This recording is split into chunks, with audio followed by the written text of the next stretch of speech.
Hello students, हम कर रहे हैं सिविक्स का चैप्टर 4 क्लास 10th के लिए। कल हमने जो वीडियो आपके लिए बनाई थी उसमें हमने कास्ट एंड पॉलिटिक्स के बारे में पढ़ रहे थे, जिस पे मैंने कास्ट इनइक्वालिटीज़ के बारे में आपको बताया था। आज मैं आपको बताऊंगी कास्ट इन पॉलिटिक्स। ये हमारे दो टॉपिक है। एक है राजनीति में जाति, कि राजनीति में जो जाति है उसका क्या स्थान है, और ये है हमारा राजनीति में जाति। और अगला हम टॉपिक करेंगे जाति में राजनीति। तो देखो बेटा, नाम से तो एक जैसे लग रहे हैं, लेकिन मैं इसमें आपको इसका फर्क बताऊंगी। पढ़िए बेटा। As in the case of communalism, casteism is rooted in the belief that the caste is the sole base of social communities. तो ये देखो बेटा, सांप्रदायिकता की तरह, जैसे कि सांप्रदायिकता में था, जातिवाद भी इस मान्यता पर आधारित है कि जाति ही सामाजिक समुदाय के गठन का, समाज के गठन का एकमात्र आधार है, कि बेस है ये सोशल कम्युनिटी के गठन का, क्या,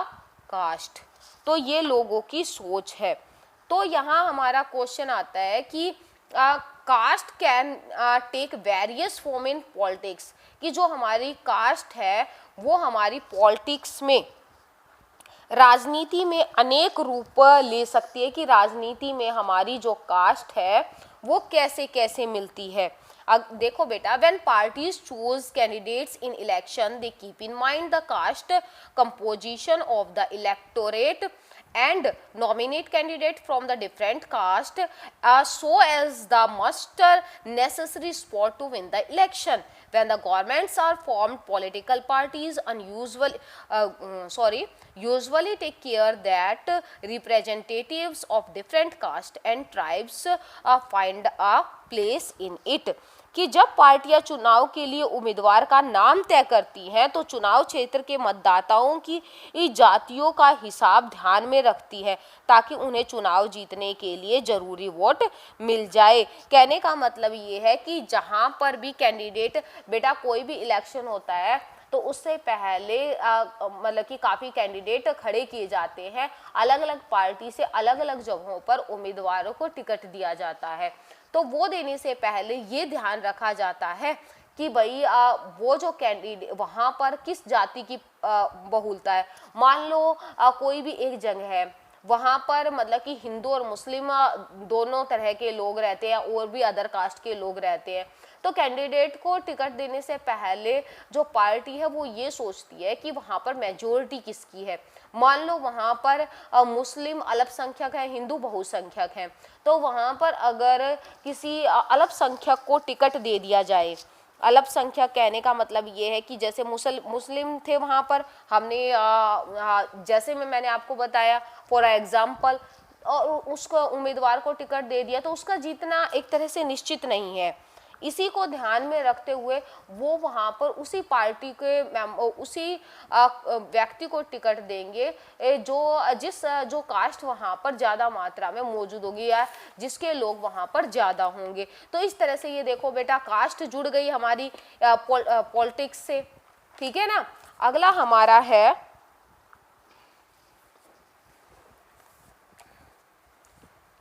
political parties and candidates in election make appeals to caste sentiments to muster support some political parties and known to favor some caste and are seen as their representatives. अब ये देखो बेटा कि जाति हमारा जो पॉलिटिक्स है उसके अंदर आपका ये जाति कैसे आती है, कि फिर एक तरह से पहले तो उनको टिकट दे दी, फिर जो पॉलिटिकल हमारे कास्ट सेंटिमेंट्स हैं, कास्ट सेंटिमेंट्स जैसे कि आपका कहने का मतलब ये है कि जैसे कि किसी भी जाति से जुड़े हुए जो लोग हैं, जिनके ऊपर मतलब कि जो उस कास्ट की जो पब्लिक है वो बहुत ज़्यादा जिनके ऊपर बिलीव करती है, तो हमारे जो पॉलिटिकल लीडर्स उनसे मिलते हैं तो लोगों की सोच है उस पार्टी के प्रति ज़्यादा बढ़ती है, कि ये भावनात्मक जो रूप है उनसे मतलब कि एक तरह से उनसे मिल रहे हैं, तो जो अदर लोग हैं वो उनकी और उनके सपोर्ट में जाते हैं।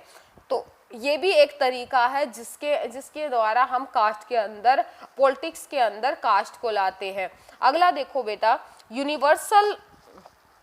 Universal adult franchise and the principle of one person one vote complete political leaders to gear up to the task of mobilizing and securing political support. It also brought new आपका जो ये topic है universal adult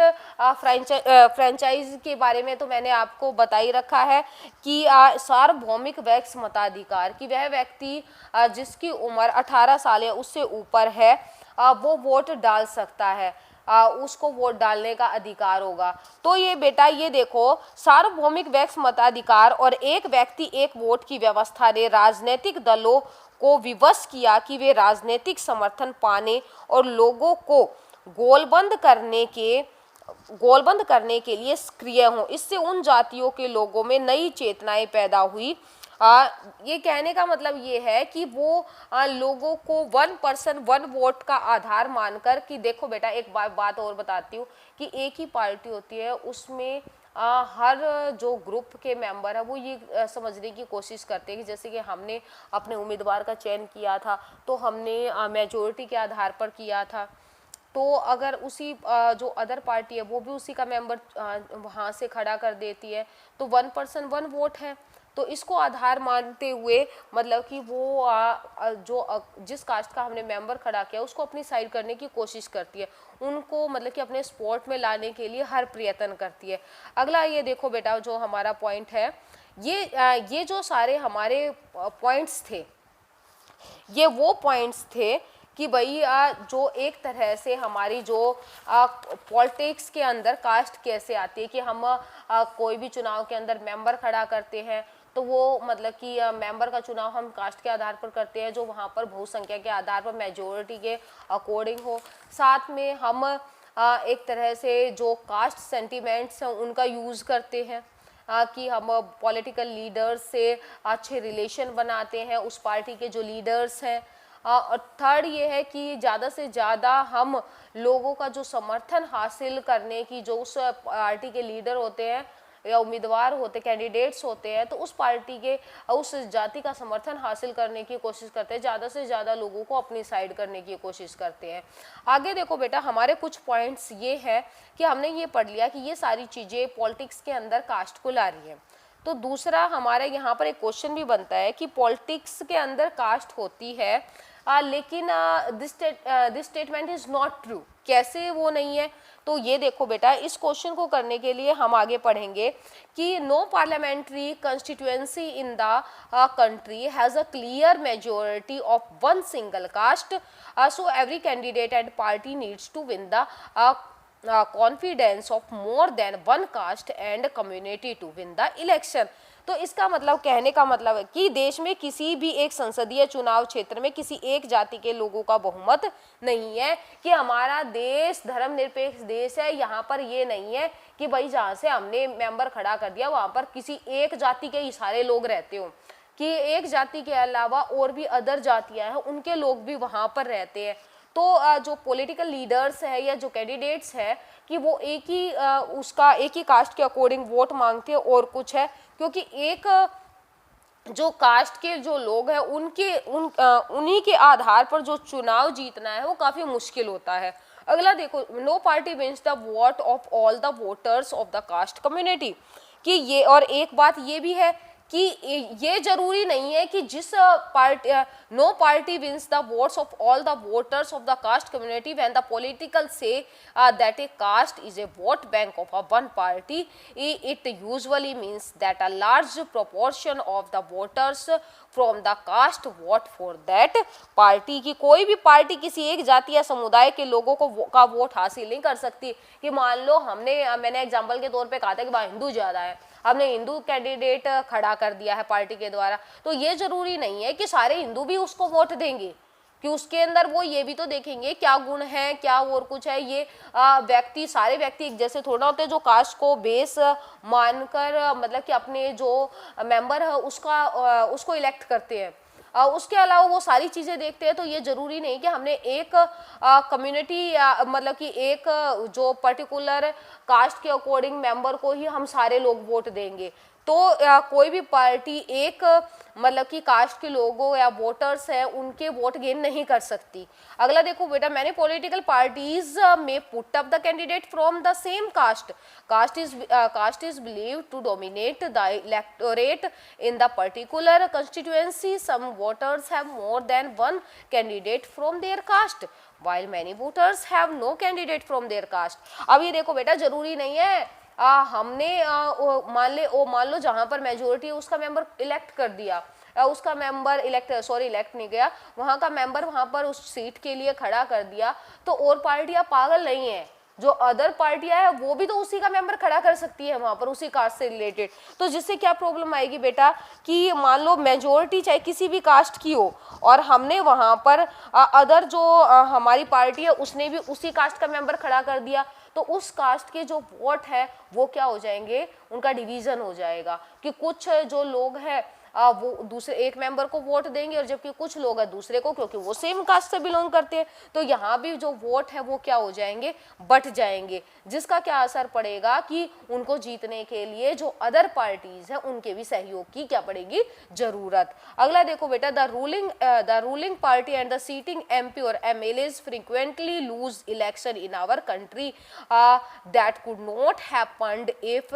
all caste and communities were frozen in their political preference. कि कहने का मतलब ये है कि ये जरूरी नहीं है कि हमारे देश में वर्तमान में बहुत सारे एमपी और एमएलएज ऐसे भी हैं कि जो उस कास्ट से बिलोंग करते थे जहां पर उनकी मेजोरिटी थी, उसके बाद भी वो चुनाव में उनको हार का सामना करना पड़ा, क्योंकि अब जो समाज है उसकी सोच में परिवर्तन आता जा रहा है और जिसका परिणाम ये है कि लोग बहुत सोच समझ कर मतलब कि अपनी जो पसंद है राजनीति में वो व्यक्त करते हैं। तो ये वो सारे पॉइंट है जिसमें हम ये कहते हैं कि ज़रूरी नहीं है कि जो पॉलिटिकल के अंदर जो हमारी कास्ट है उसमें उसका एक तरह से मतलब कि कैसे ज़रूरी नहीं है कि कास्ट को ही बेस बनाया जाता है हमारी पॉलिटिक्स के अंदर। तो इसके लिए हम दोबारा से एक बार इन पॉइंट्स को करेंगे कि जो हमारा क्या है कि मेजोरिटी के आधार पर कोई एक कास्ट के अकॉर्डिंग चुनाव नहीं जीत सकता। चुनाव जीतने के लिए उसको अदर कास्ट के लोगों के भी सहयोग की ज़रूरत पड़ेगी। अगला हम पॉइंट कहें तो ये कहेंगे कि जो एक ज़रूरी नहीं है कि एक जो ग्रुप के लोग हैं वो एक ही कास्ट के लोग सभी एक ही व्यक्ति को मतदान करें। थर्ड पॉइंट की हम बात करें तो बहुत सारे ऐसे कैंडिडेट होते हैं जो मतलब कि क्या कहते हैं, जो अदर पार्टियाज होते हैं वो भी सेम कास्ट के जो कैंडिडेट है वो इलेक्शन में खड़ा कर देती है या वो खड़ा कर देते हैं, जिसकी वजह से क्या हो जाता है कि जो उनके वोट्स हैं उनका डिवीजन हो जाता है। और अगला हम पॉइंट की बात करें तो ये था कि बहुत सारे एमपी और एमएलएज ऐसे भी है कि वहाँ पर उनकी मेजोरिटी उनकी कास्ट की मेजोरिटी होने के बाद भी उनको हार का सामना करना पड़ा, क्योंकि हमारे जो लोगों की सोच है उसमें परिवर्तन आया है। परिवर्तन आने का रीजन मैंने आपको जैसे पहली वीडियो में बताया था, अनइक्वालिटी को ख़त्म करने के लिए जो हमारे रिफॉर्मर्स हैं या हमारी एजुकेशन में जो लिटरेसी जो ग्रोथ है वो इम्प्रूव हो रही है। तो वो सारे रीजन्स हैं जिसकी वजह से जो लोग हैं वो कास्ट को बेस ना मानकर हमारे समाज में इक्वलिटी लाने का प्रयास करते हैं। सो स्टूडेंट्स, आज की हमारी वीडियो यहीं ख़त्म होती है। Thank you, bye.